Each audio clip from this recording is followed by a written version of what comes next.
Hello friends, welcome back to our channel Knowledge Era. In the previous video I explained you the basic overview regarding the JVM architecture. That if I have a source file, then after compiling that source file with the help of Java compiler, we get this .class file. And this .class file is then executed with the help of the JVM, that is Java Virtual Machine. I also explained you the basic block diagram of the JVM architecture, that this class, and it basically consists of the three parts. This first part, that is class loader subsystem, loads the .class file inside the memory area. Then this loaded .class file is then executed with the help of this execution engine, and finally we get the machine code. That much part I have explained in the previous video. In this video I will tell you regarding the class loader subsystem, various types of memory areas, and what happens after loading the .class file inside this memory area. So please watch this video till end. So friends, this class loader subsystem is mainly responsible for three activities: loading, linking, and initialization. Out of these three activities, the first loading activity is important because of this loading subsystem, the .class file is loaded inside the memory area. But the one question arises, that what is meant by loading inside this JVM? Friends, this loading is nothing but reading this .class file from the hard disk and storing that .class file inside the memory area. Simply just read the .class file which is generated from the source file, which is generated from the source code, and store this .class file inside the memory area with the help of this class loader subsystem. Now inside this class loader subsystem, there are three types of class loader: bootstrap class loader, extension class loader, application class loader.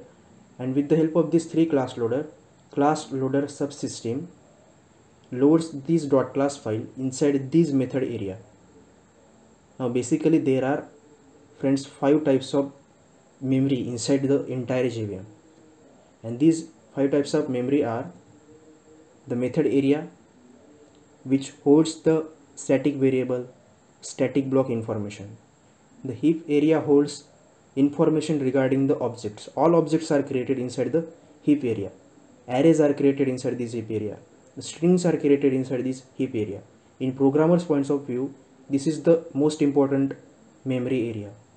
Inside the stack area, local variables are created. The local methods are there inside the stack area, and it is maintained by the thread. The PC register is used to hold the address of the instruction which is executing currently. That is, it holds the address of the current instruction. And this native method stack is used to give whatever the code which is implemented in other programming language inside our .java file. It gives the information regarding that code. So friends, in the next video I will explain you all this memory area in more details. But for now, what I explained, that this class loader subsystem is responsible to load the .class file inside this method area with the help of these three class loader. Now one question arises, that what information this class loader subsystem will store inside this method area. So friends, it will store information like the fully qualified path of the class. I will explain this term when I will perform the program. Then it will store the immediate parent class, the superclass of that class, the modifiers, that is public, private, protected information, the methods information inside that class file, constructors, variables. Constant pool is nothing but the symbols which are declared inside our class file. So this amount of information is stored inside this method area with the help of this class loader subsystem. But the main point here is that it stores this full information in the binary format. this class loader subsystem loads this dot class file inside the method area in the binary format. And as you know, this binary format is cannot be understandable for anyone because it is represented in terms of ones and zero. But just after loading this dot class file by this class loader subsystem inside the method area, what JVM will do, instantly it creates the object inside the heap area. Remember, I told you that all the objects are created inside the heap area. It will create the class object which will refer to this dot class file. Suppose, for example, a programmer is interested that I want to see how my methods, how my variables look inside this dot class file. So if he open this dot class file, he will not understand, like I said, because it is in terms of binary format. But with the help of this class object, we can get the complete information regarding this dot class file, which is represented in terms of binary. That is, we can get the methods information, we can get the fields information, constructor information with the help of this class object. You will get a clear understanding when I will perform one code inside the Eclipse. So I will open the Eclipse, and inside the, you can see inside this Eclipse I have the one JVM demo folder. Here inside the source directory I will create one class named with test.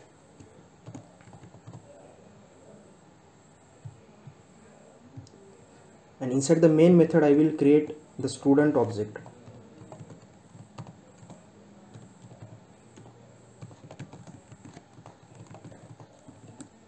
Now I will define the student class,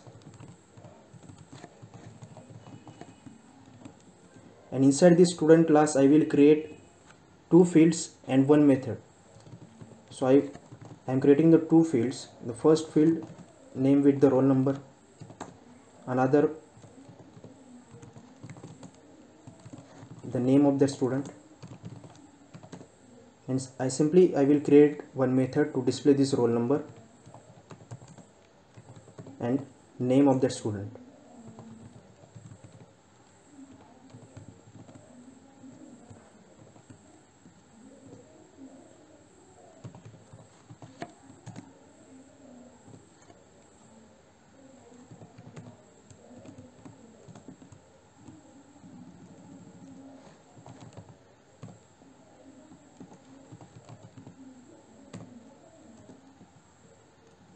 Now I have created the two fields, the roll number, name, and the display method.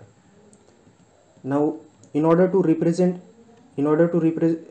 know how these two fields and this method will look inside the dot class file, I will create the class object.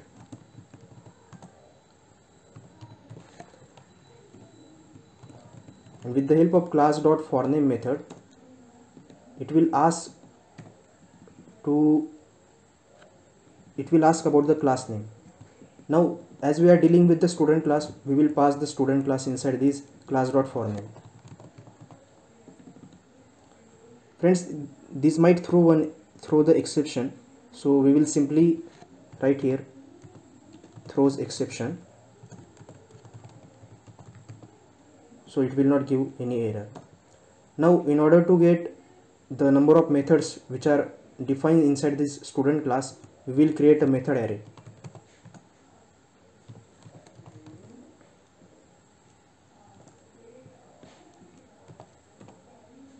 And inside this class object there is one method named with get declared method. We will use this method, and with the help of for each loop we will iterate the methods defined inside this student class. So for each method, suppose m, inside this method array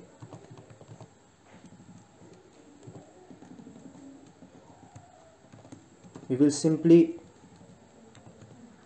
print this method variable.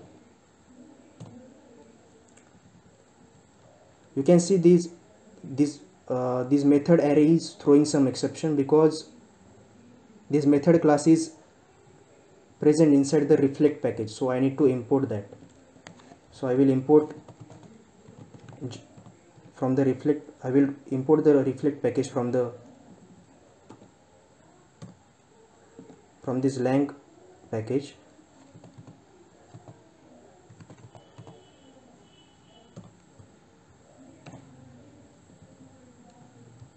And thus it will not show any type of error. Now I will do the same process for the field. I will create a field array, field, and with the help of this class object, there is one method called get declared fields.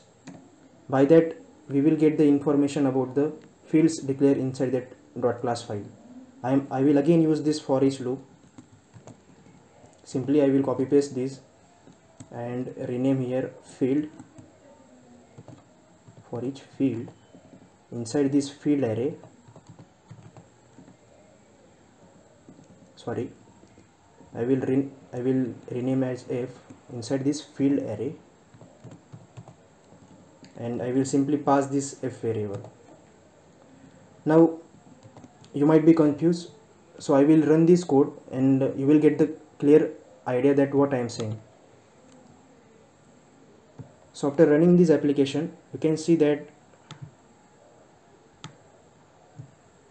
this display method, roll number and name is there inside the output, but see how it is represented. Inside the output is that this output is related to the dot class file, that is this display method, public void display, is how this is represented inside the dot class file. You can see in the output, in the dot class file, this display method will be represented like this, public void student dot display. Similarly, this roll number which we declared inside the student class will be represented in the dot class file like this, private int student dot roll number. And focus here friends, this is the declaration of the string class, which I was saying that inside the information slide, that it stores the information regarding the fully qualified path of the class. So this is the fully qualified path because it will store the entire information regarding this string, that where the string is present, and we know that string is present inside this java.lang package. That's why I told you that it stores the fully qualified path of the information about the whatever the variables which stored inside this class. So see this private java.lang.string student.name, this is the representation of this name inside the student class. So in short, the basic motto of this code was that if we compile this student class, then if the programmer is interested to know how our dot class file will look, and inside the dot class file how these fields roll number, name will look like, how our method will look like inside the dot class file, in order to access that we use the class object, and with the help of this class object we get the information regarding these two fields and one method, that how it is represented inside that dot class file. So friends, if you have any doubt till now, please freely post that your doubt inside the comment section. I will surely reply your doubt, and in the next video I will explain about other two sections, the initialization section and the linking section. But till now, if you like this video, please do like and subscribe to our channel, and if possible please share this video with your friends. Thanks for watching this video.